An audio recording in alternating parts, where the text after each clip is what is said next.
Welcome to the Navigating My Crazy podcast. I'm Shayla. Navigating My Crazy is a weekly podcast created for moms trying to balance life, family, purpose, and wanting to improve their mental wellness. Our goal is to inspire conversations necessary to end the stigma associated with mental health and the unrealistic societal expectations related to being a mom. But most importantly, to create a community so that no mom ever feels alone as we all navigate this crazy thing called life together. Let's start this show. So welcome back to another episode of the Navigating My Crazy podcast. Today on the podcast, we are going to discuss the juggle and the journey of living with an autoimmune disease and organ donation. Joining me in this discussion, I have mom guest Rosalind Downs. How are you doing? I'm good. How are you? Good. So welcome to the podcast. So Rosalind is a 41-year-old native of Monroe, Louisiana, who wears many hats. She is a social worker by profession, but the title she is most proud of is mom, as she is the mother of a young son. Rosalind is a survivor of a liver transplant and a person who deals with the diagnosis of autoimmune disease every day. But Rosalind says, and I quote, "I am more than a label or diagnosis. I am an advocate, a warrior, a person who chooses to live in spite of. I am a person whose life was once turned upside down in the blink of an eye. Yet, I'm learning each day that there is knowledge and power if we seek it and truly apply it in our daily lives. I am hopeful my journey will encourage others to learn more about autoimmune disease and the importance of organ donation." Wow, that's powerful. Thank you. So on that note, let's get empowered with knowledge. So I'll start off with a question. What is autoimmune disease, and when and how did you learn of your diagnosis? Well, autoimmune disease or disorder is basically when your body attacks its own immune system. So as you all know, we have an immune system that fights off infections and invaders or critters or bacteria. Well, in a person who has an autoimmune disease, our body actually attacks our body itself. And it will attack the immune system, it will attack different parts of the body, whether it be your own tissue or joints, GI tract. It just depends on the disease itself. However, most times things can be done to help you manage the autoimmune disease. If caught in time, change of diet, exercise, things of that nature, medication management as well to suppress the immune system. And so I actually learned about an autoimmune disease affecting me personally a few months after I gave birth to my son, who's now 7. And the first diagnosis I received was actually fibromyalgia, and that was in 2013. However, when you have one autoimmune disease, it's more than likely that you'll have another. So I started off having some joint pain and a lot of fatigue and problems with my sleep. But as a new mom, right, I thought that was just normal part of becoming a mom, late night feedings or whatever the case may be. And also with my job, I just kind of pushed it off until one day I couldn't get out of the bed because my joints had basically locked up on me. And that occurred. And then I started noticing more and more problems with the fatigue and itching and things of that nature. And that's when I realized that, hey, something is definitely not right. I actually passed out in the shower a few months after having my baby. Wow. And my OBGYN doctor recommended that I go and see an internist or a liver specialist as soon as possible because my liver enzymes are elevated. Well, fast forward several doctors later and several misdiagnoses, I was informed that I, in fact, had 3 autoimmune diseases, one being fibromyalgia, the other one being primary sclerosing cholangitis, which is referred to as PSC, and the other one being referred to as autoimmune hepatitis. That was in 2013. And in April of 2016, actually April 1st, I was told that I needed a liver transplant. Although I was initially told when I received the diagnosis of the 2 latter parts of the autoimmune diseases, the PSC and the autoimmune hepatitis, that it would be 20 to 30 years before I would need a transplant. fast forward 2.5 years later, and I was in need of. Wow. So did the disease escalate to that point, or? Yes. So they tried a medication that was very common for people who have autoimmune disease, particularly PSC. And I actually befriended someone who had great success with that medication. But again, everybody's body is different. And so he had been on the medication for 20 plus years with no issues, but he did need a liver transplant actually a few months before me. And so I was placed on that medication, and within 3 months, I developed pancreatitis and almost died. So that was something that generally worked very well and thought that it would slow down the progression of my disease. But because I developed a life-threatening disease, the pancreatitis, that was something that had to be taken off of my treatment plan. And so we tried some other things, and I actually had a biliary catheter placed in January of 2016. That was initially supposed to be only for 4 to 8 weeks. However, my disease was progressing faster than what the doctors expected and what I expected or hoped for. And so I actually ended up having that biliary catheter in my side until I received my transplant on November 30th, 2016.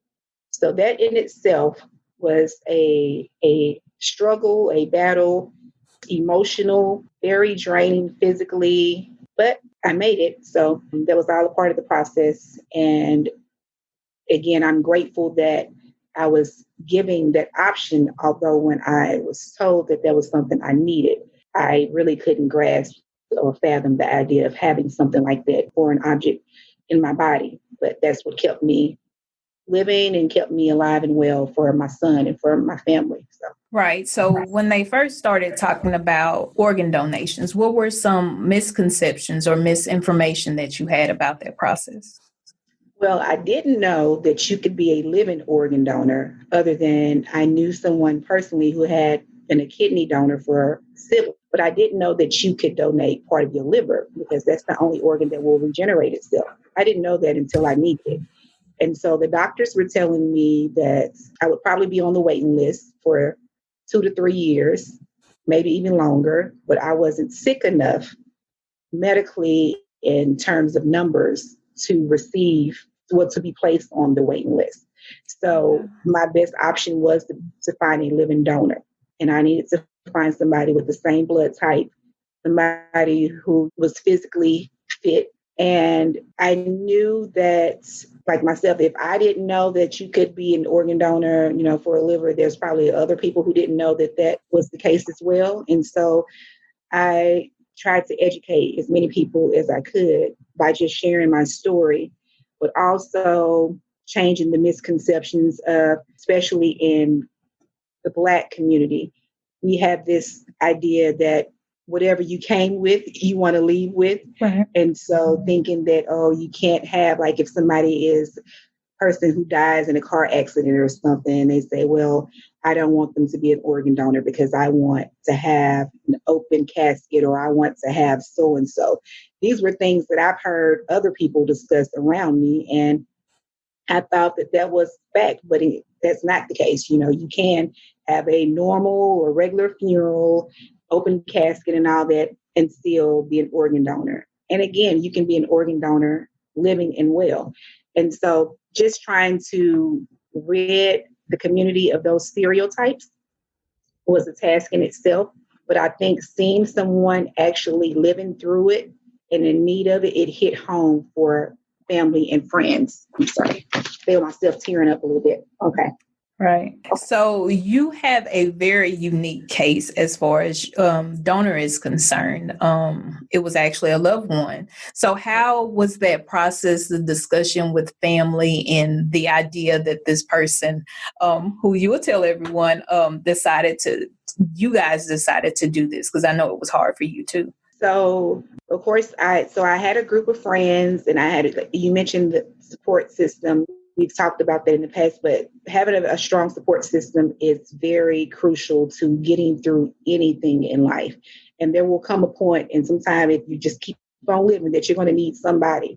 And so I've been blessed to grow up in a family and an environment and in a community where everyone looks out for each other. And my siblings, I have two older brothers, Shanderick and Kendrick, who have always treated me like their princess, like a little sister, like the best, even when I haven't always been the best. And so when they knew that I was in need of a transplant, it was just automatic for them to stand up and say, okay, well, let me get tested and see if I'm a match. My brother, Kendrick, who lives out of town, lived in the same state at the time that I was in need of a transplant, he knew that he didn't have the same blood type.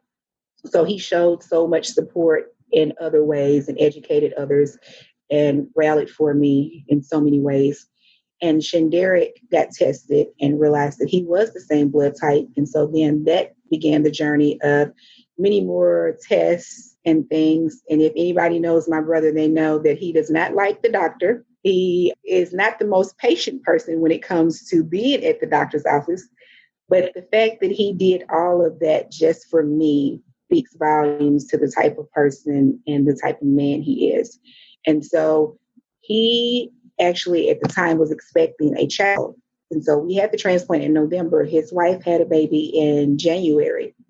And so there were a lot of things that had to be considered as far as the way his life would change, because you wouldn't be able to hold the baby, your newborn child, for probably months. You won't be able to be out there playing sports, which is something that he loves to do, and coach and things like that, or work. And so the financial responsibility, the emotional toll, all of those things, he said, it doesn't matter if I'm going to have my sister around for whatever, however much longer, then this is what we'll do. And so he did all of the tests. And I remember when I got the call, I was actually in the mall parking lot with my mom, and he called to tell me he was just going on and on. And I was thinking they were going to have results back that day, but he didn't mention it. So I didn't want to pry. And then I was like, well, did you hear anything? And he was like, oh yeah, little mama, we good. And I'm like, huh? And I just remember falling to my knees and was just like crying, and just a moment of gratitude and happiness and excitement and all of those things. So I will forever be indebted to his gift to me and the things that he sacrificed so that I could get another chance of life and to be there for my little one. So it's been a journey. But that's what people do when something is happening to a loved one. You don't just stand by and watch them struggle. And we always say love is action. That's something my brothers and I have adopted.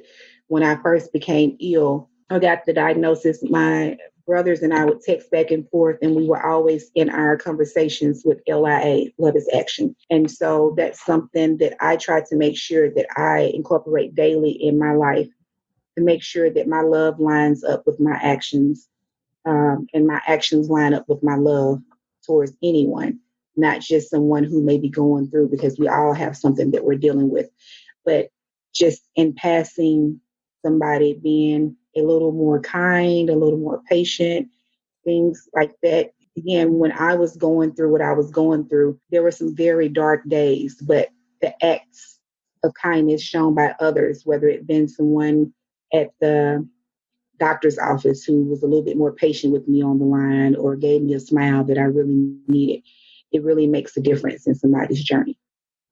So as a new mom receiving this diagnosis, what were some changes or accommodations that you had to adjust mentally and physically with being a mom and caring for your son? Well, it was, again, everything was new to me, being a mom. And I actually had just gotten married like a year before. And I was still working. And so support system, again, is crucial. I have had and still have the absolute best support system that a person could ever hope for or dream for. And so being a person, though, who has always generally been on the helping end of things, and especially as a mom, that's just what we do. It's hard to ask for help, and it's even harder to receive help. But that journey has taught me that it's okay to ask others. And there are people who are waiting to help you, but they just don't know what to do or what type of help you need, but they just want you to know that they're there for you. And there's also people who you've been there for who consider it an honor and a privilege to be able to do the same. And so that was something hard for me to recognize and accept. And sometimes I think I still have some struggles with that when people offer to do things for me or say, call me if you need me. I may need them, but then I'll say, okay, I'll give you a call. And then it's 2 weeks later and a friend calls and like, no, I hadn't heard from you. What's been going on? Oh, I've been in the hospital. What? Why didn't you call me? Because as a mom, again, we know that you wear many hats as a mom or a wife or as just a woman in general. And so me knowing what things were always on my schedule or my to-do list, I know that other people who are not dealing with the disease or disorder that I may have, they still have those things going on. So I wouldn't want to inconvenience them by asking for help. So that's something sometimes I still struggle with. I recognize it and I'm working on it. But I realize that, again, we all need help sometimes. And there is power in not just numbers of people, but the quality of relationships that you have. And so trying to surround myself with people who are optimistic, who have a positive energy, who want to see me do well, be well, and they want to be well. That makes the difference. Because if you're around someone who is just saying, oh, I know things are bad right now, and they're kind of just draining or not uplifting, then you will find yourself in that same mood and not able to do the things that you need to do to get better. So having that strong support system and making sure that you take care of your mental is very, very crucial to how you will come out on the other end. So what were some lifestyle and health changes that you had to adjust and make as you found out about your diagnosis that have helped you? Well, again, I say that I'm still a work in progress, but I'm learning to take time for me, um, to want to just celebrate me. I've been through a lot. And again, I think sometimes I downplay that because I know that there's so much going on in the world. And I even shared that with you, like, maybe now's not the time because there's so much other things, people are focused on. And so many other people have struggles that I feel like are much more complicated than mine or more heart wrenching or whatever term you want to use. But everybody has a story, right? And so it's not about us. And I realized that along this journey, this story is a part of me becoming the person that I am and I hope to be. And so in doing that, I have to make sure that I take the time to celebrate me, celebrate that all that I've gone through and all that can become if I just keep pushing forward and keep those things, like I said, keep my mental right, keep the people around me that are optimistic and supportive, making sure that I make some lifestyle health changes as far as the things that I'm putting into my body, being proactive instead of reactive, because a lot of times that's what we do.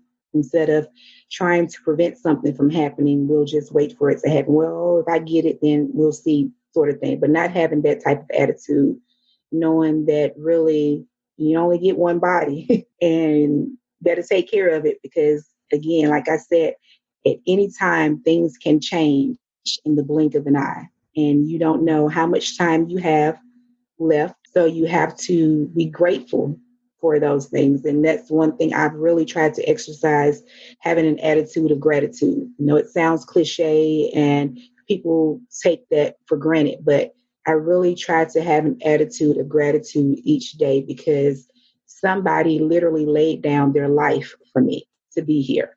And so another day, I get a chance to show that your gift was not in vain. I am grateful not only to him, but also most importantly to God and to others who not necessarily gave their life or one particular thing, but there are people who gave their resources, whether it was a donation. There are people who whispered prayers for me when I was too weak and too tired and too angry to pray for myself. There were people who just came and helped me out with my son, who did things around the house for me, who again gave me a hug when I needed it, gave me an uplifting word, gave me support on the job, just offered me kindness. And so it would literally be to me like a slap in the face to them to walk around angry or to not show gratitude because their lives were changed, some disrupted, some affected in ways that I may never know. But I have to, it's my obligation and my responsibility to show them that I'm grateful and not be selfish with their act of kindness or their sacrifices that they've shown towards me in kindness. So I know that each day is truly a gift and I don't know what the future holds. I'm optimistic and hopeful that I'll never need a transplant again.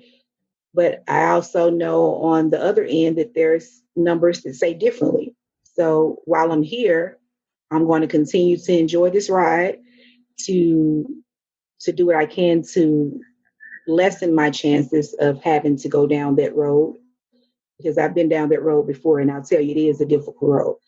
So I'm going to have an attitude of gratitude. I'm going to be kinder. I'm going to be more patient. I'm going to be more loving towards others. I'm going to show my brothers, not just Shanderic, the person who gave me the gift of life, but also my other brother, who I tell people that Shanderic gave me life, but Kenny gave me a sense of purpose and a reason to keep living.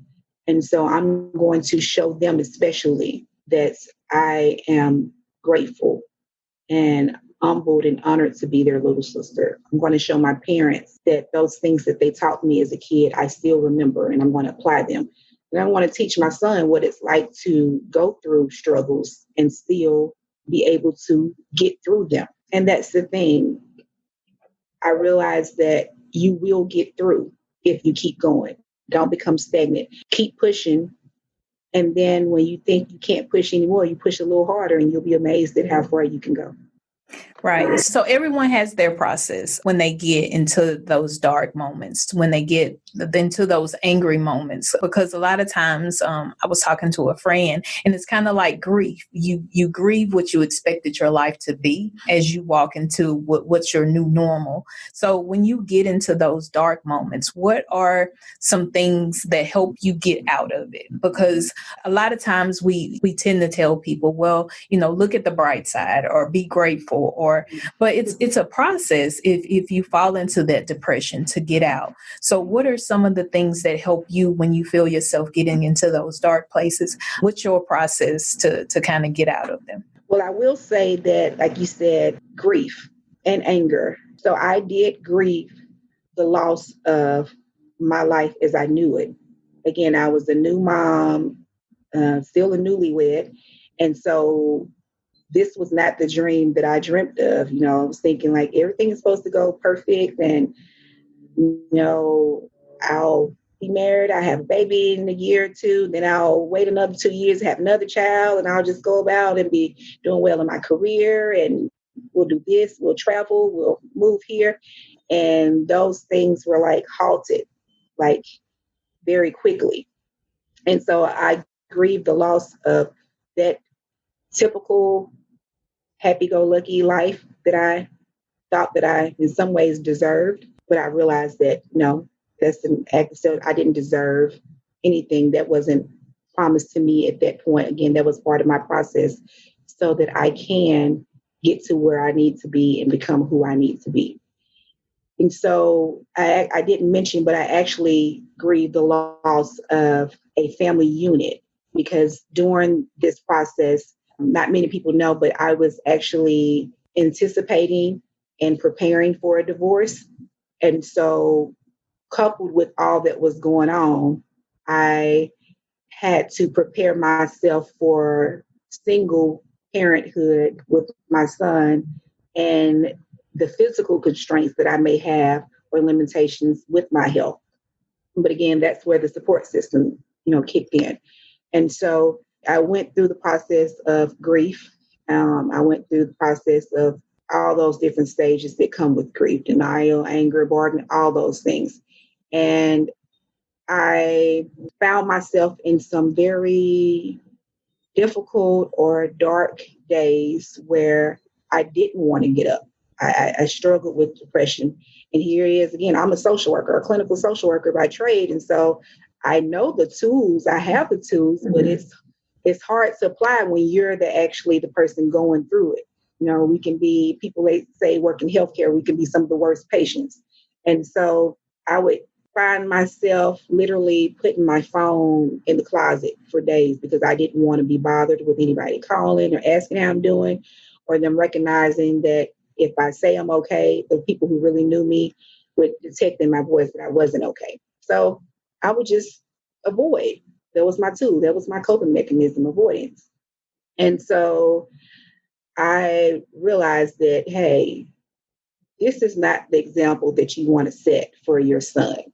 And again, this is not what your brother probably expected when he gave you this gift, for you to be lying around, doing nothing. You're supposed to be on the road to recovery. You're supposed to be up, moving, doing well, pushing your body, pushing your mental state. And so I literally had to depend on others. Sometimes, again, when I said I was too angry, I will admit, to pray for myself. I was too frustrated. Sometimes I couldn't muster up the words to say. And so the friends and prayer warriors and community and others who were praying for me, I literally felt that and I grew stronger. And so each day became a little better. I found myself trying to implement some small changes, things that I used to enjoy that I had stopped doing, like music. I had just stopped listening to music all around.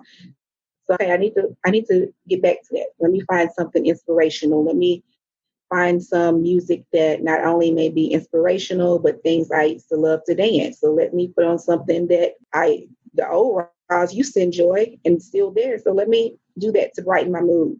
Let me spend more time in reflection of, again, the sacrifices that have been made.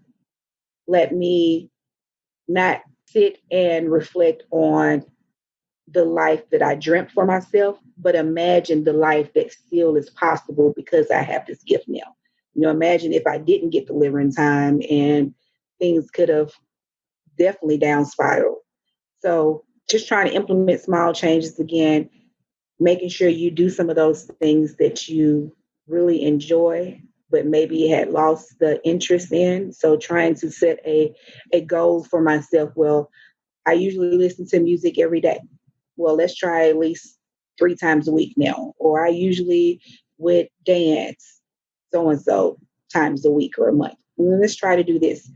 Let's make sure that we read something that's motivational or inspirational.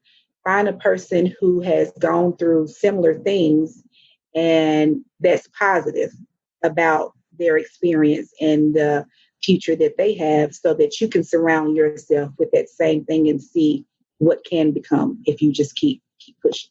That's great advice. And I will say too, I think that especially in the Black community, that we want to sometimes keep things to ourselves and deal with it on our own versus sharing it with others.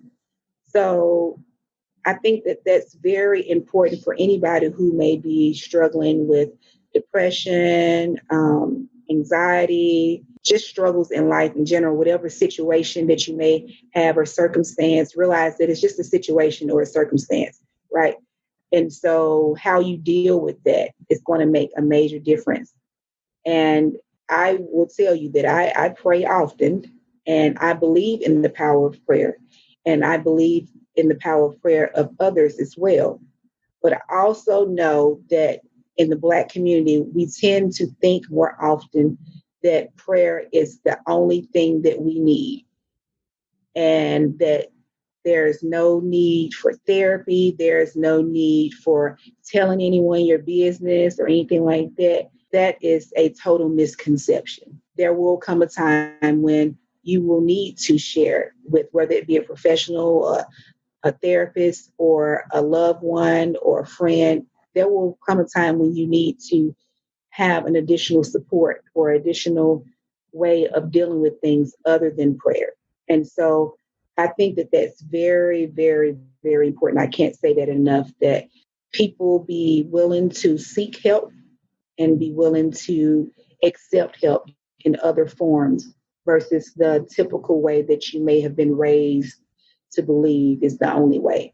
There are so many options, whether it be support groups for whatever you're dealing with, whether it be an autoimmune disease or whether it be just anything in general, whether it be a coworker that's become more like family, because I've had plenty of those, friends, just making sure that you have someone that you can confide in.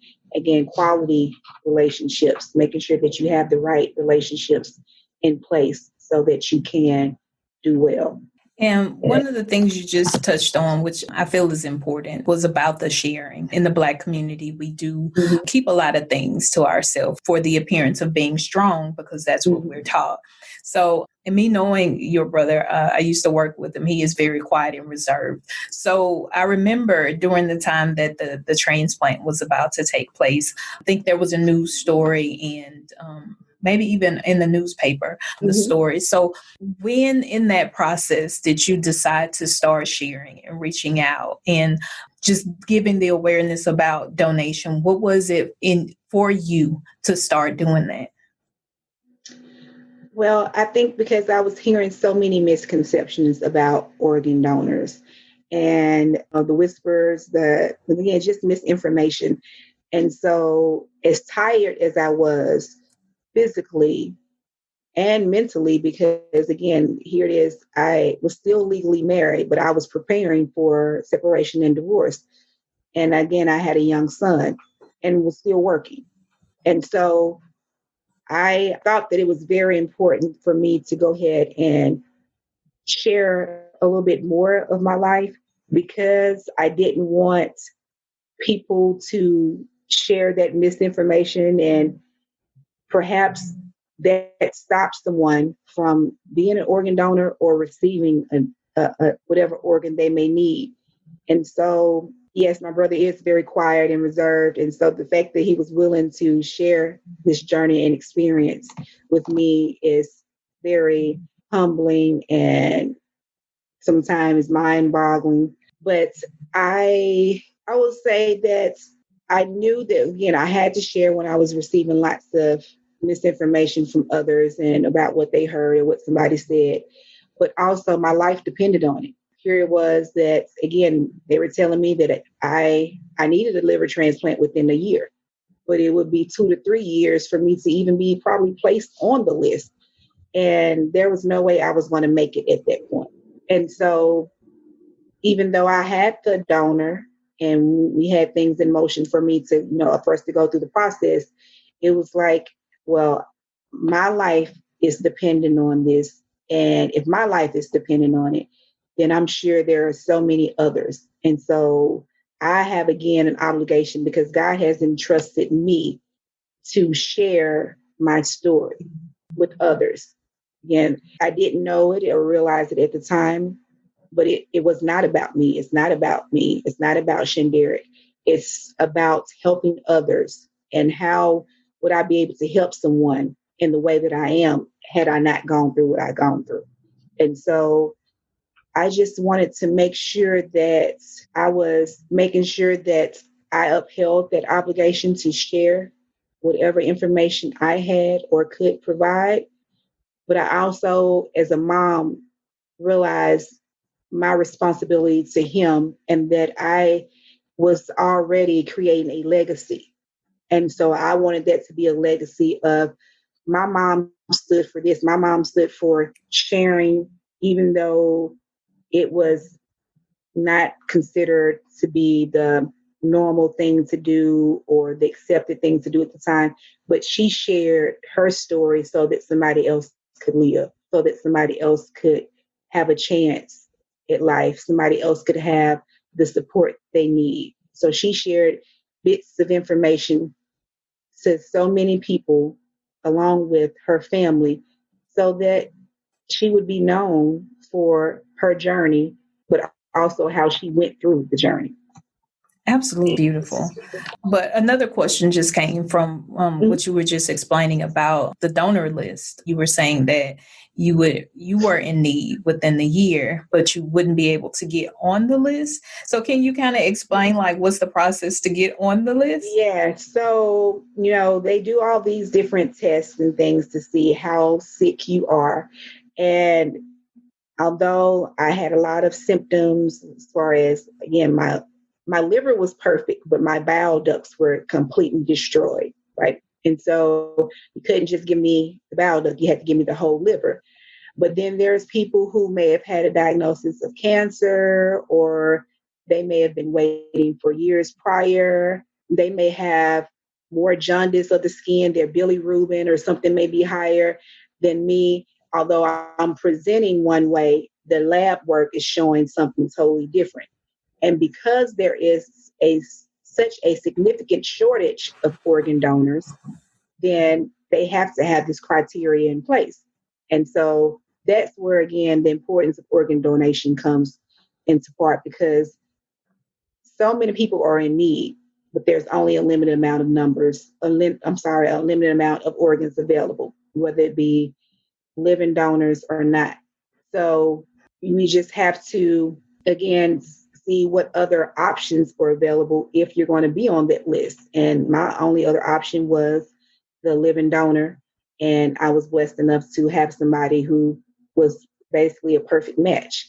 But yeah, that whole process of waiting for the possibility to be placed on the list. And then Wow. once you get on the list, again, there's no telling how long you will be there, because you may get bumped down or bumped up depending on the situation. Right. And so from the time that you guys discovered that your brother was a match until actually having the procedure, about how long was that process? So we found out he was a match. Probably took us about a month and a half, because again, we were trying to put things into play as far as him setting up with him again. He was expecting another child. He would have to be off of work. So the financial part of it, the trying to prepare emotionally, you have to go through some things there. So we did that, and it took about a month and a half. And we probably could have done it a little sooner, but also wanting to know that we wanted to spend a holiday together with each other. And so in the summer, so I found out April 1st, 2016. In the summer, I was still going through the process of searching. And shortly after, that's when he did all his tests and realized that he was a match. And so we scheduled it about, again, a month and a half out, to make sure that we had family time during the holiday, because we knew that we both would be confined for a while and limited on what we could do. And so it took about a month and a half. And as far as the recovery process for you, what did that look like, or what does it still look like? So the recovery process, they told me that I could expect to be in the hospital for 5 to 7 days. Right. So I think my brother was out in 5. I was in the hospital for 14 days after the transplant. And they told me that I would have the feeding tube probably 1 to 3 days, things of that nature. I had the feeding tube all of the 14 days. I got the feeding tube taken out that morning and went home that afternoon.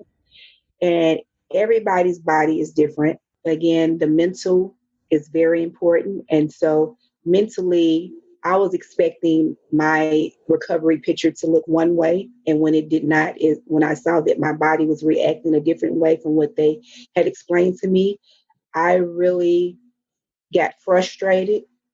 I got angry. The providers will tell you there were times they came to my door and I would tell them, nope, not doing anything today. Nope, not about to do a breathing treatment. Nope, can't walk, hurting too bad. Nope, come back later. So I was a very difficult patient in the early part of the process, because again, nobody can really tell you what it will be like unless they have walked through those shoes. And even then, everybody is different.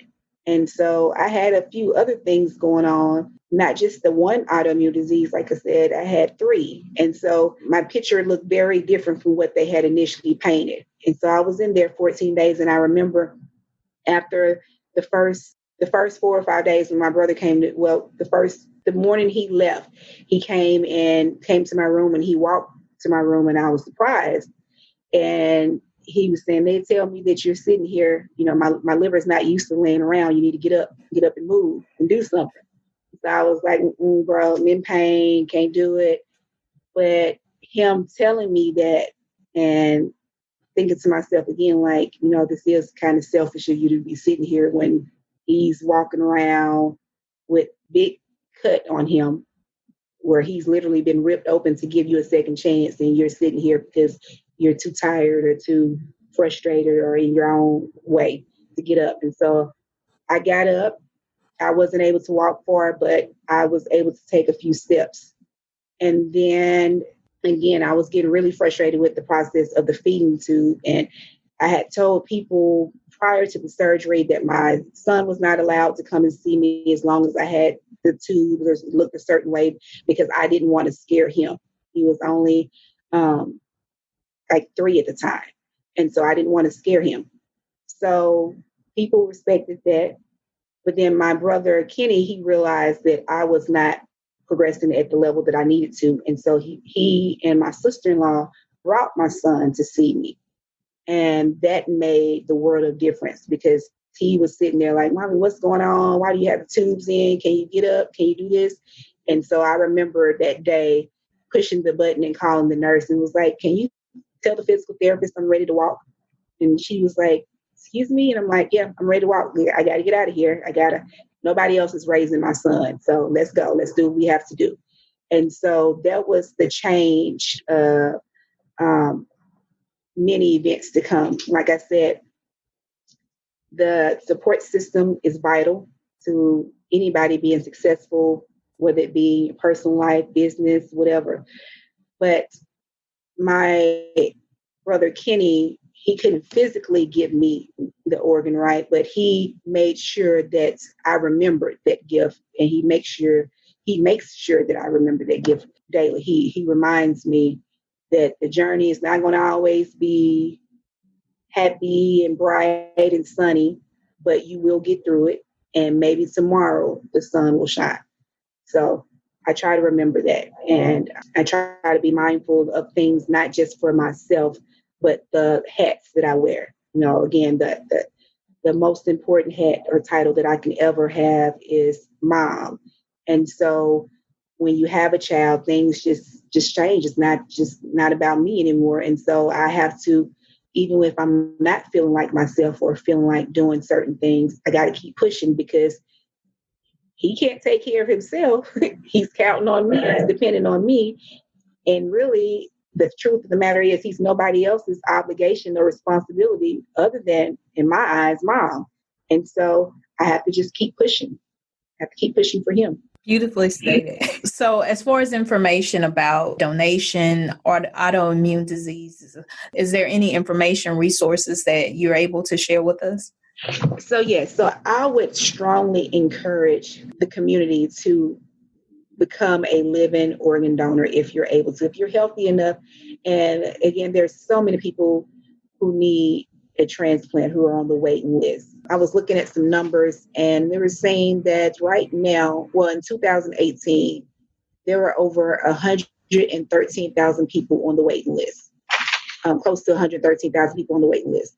And the percentage of Blacks waiting is 28.7%. But again, we're the community or the minority that's misinformed, less likely to donate for religious reasons, personal reasons, just different things. And so the top of that list being kidney. And I found that very interesting because of correlation with people in the minority have higher incidence of diabetes, And so we really do need to be more proactive, and we really do need to be more aware of preventive care.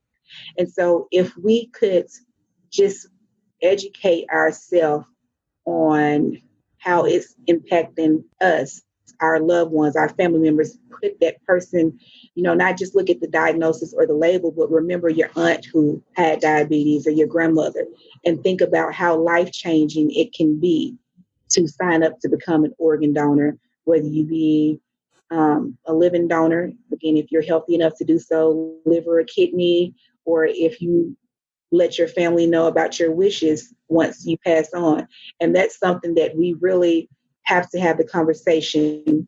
And I encourage people to do that, to have the conversation about what your wishes are should you pass, because you can have it on your license and say that you want to be an organ donor. But again, if that family member who is in charge of whatever, the spouse, and they say no, then that's not going to happen. So make sure that you're letting your loved ones know what your wishes are. Make sure that you are getting tested for different diseases and seeing what things that you can implement into your health regimen to slow down the progression of that disease or to even eliminate it. But the numbers are staggering, and we'll probably have to do that a whole nother day show on that, as far as what the statistics say, as far as how many people are in need of liver transplants, kidney transplants, whatever type of transplant it is, and how many available organs are out there, and what's the rate that we're donating versus other nationalities, races, things of that nature. Wow, that's good information. And another thing, I know your diagnosis kind of developed after having your son. So what advice would you give to a new mom who may be having symptoms, but putting it off as, maybe being related to having your child? What's some advice that you would give to a mom who may be having those symptoms? Well, I would definitely say listen to your body, and just think about it this way. If your child was experiencing some of those symptoms or signs, would you say, oh, just wait and you can schedule an appointment later? No, because you're going to put your child before self. So in this instance, you have to put self first, because if you don't take care of yourself, you're not going to be around to take care of that child or anybody else. And so just making sure that you listen to your body, going to the doctor when something is off. A lot of times, especially in the Black community, we don't go to the doctor. Again, we want to pray it away, or we don't want people in our business, or we feel some sense of shame, embarrassment, guilt, or what did we do to ourselves, or is this something that we just have to suffer through? So making sure that you put all those things to the side and literally treat your life as precious as it really is, because again, things can change in the blink of an eye, but you have power if you get those things taken care of in the beginning. And so I would just say, as a mom, take the time out for you and listen to your body and go to the doctor when you need to, because I surely see, looking back now on some things, right, I can see where I did have some symptoms of the autoimmune disease, like I said, but I pushed it off thinking it was just part of being a mom. And even to the point of, if I go back and rewind maybe 2 years prior, a lot more of the fatigue that I was having, I thought that maybe that was related to the job. But if I go back and look at pictures, I can see the difference in my skin, my eyes. I had some jaundice there. I had just different itching. And I would go to the doctor, but then try some things. And even though in my mind and my body was saying they're incorrect or they don't know what's really going on, I just went with it. And so that goes back to being your own advocate. When you know something is not right, like I said, I got some wrong diagnoses, but when you know it's not right, you know it's not right. So listen to the inner self and say, okay, well, I need to do some more research, or I need to be more vigilant. I need to go get a second opinion. I need to do what I need to do so that I can be here, but not only be here, so that I can be the best me while I am here. Beautifully stated. Yeah. All right. Well, we are going to end on that note, because that was the perfect reminder for everyone to that it's not selfish to think of yourself and always put yourself first. So thank you so much for joining me. Thank you so much. Thank you for listening to the Navigating My Crazy podcast. Don't forget to send all of your questions to questionswithans@navigatingmycrazy.com, or you can complete the form on our website at navigatingmycrazy.com/contact. Also, join the community and chime in on the conversations by liking and following Navigating My Crazy on Instagram, Facebook, and Twitter. Subscribe and rate us 5 stars on iTunes or your favorite podcasting platform. Moms, have a great week and get ready for our next Talk It Out Tuesday.